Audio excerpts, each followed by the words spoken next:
তোমাকে যে চাহিয়াছে একদিন সে জানে তোমাকে ভোলা কত যে কঠিন। কাজী নজরুল ইসলামের এই কথা বাংলাভাষী মানুষদের আপনজনের প্রতি চাহিদার কথা ফুটে উঠেছিল। তবে সে আপনজন হতে পারে না একজন যাকে কখনো দেখা হয়নি, ছোঁয়া হয়নি, যোগাযোগ হয়নি, তবে টান রয়ে গেছে মনের ভেতর। নেইমার জুনিয়রের প্রতি ব্রাজিলের ভক্তদের আবেগ যেন সেখানেই।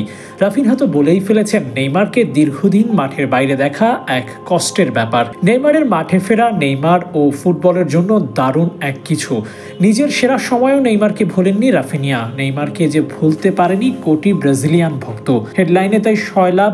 কবে ফিরবেন নেইমার, কবে মাঠে দেখা যাবে এই ব্রাজিলিয়ানকে? কখনো ইনজুরি থেকে ফেরেন জিমে, কখনো আবার রিহাবে, আবার কখনো সতীর্থদের সাথে থাকেন অনুশীলনে। নেইমারকে নিয়ে আলোচনা থাকে সর্বদা। তবে এক বছরে নেইমারকে মাঠে দেখার সাহায্যে মিটছেই না। এই তো মাত্র 6 দিন পরই ব্রাজিলের জার্সিতে মাঠে দেখার কথা ছিল। ঠিক তখনই আবারও ছিটকে গেলেন। নিজের জীবনটা যেন 2 ভাগ ইনজুরি আর 1 ভাগ দিলেন ভক্তদের।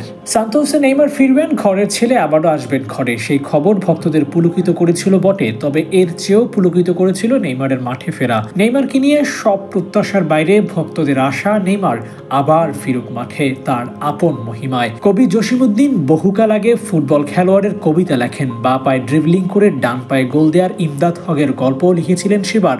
লেখেন মাঠে দর্শকদের আনন্দ দেয়া ইমদাদ হকের ভেতরের গল্প।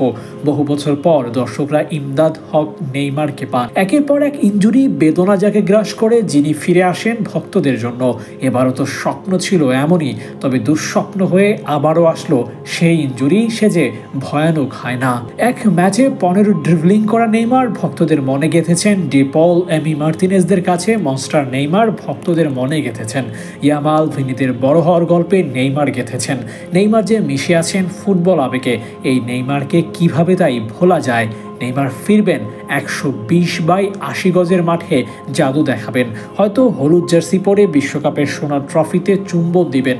তবে সেই সব যদি নাও হয়, তবুও হয়তো ওই 3 ভাগের 1 ভাগ নিয়েই সন্তুষ্ট থাকতে হবে নেইমি ভক্তদের।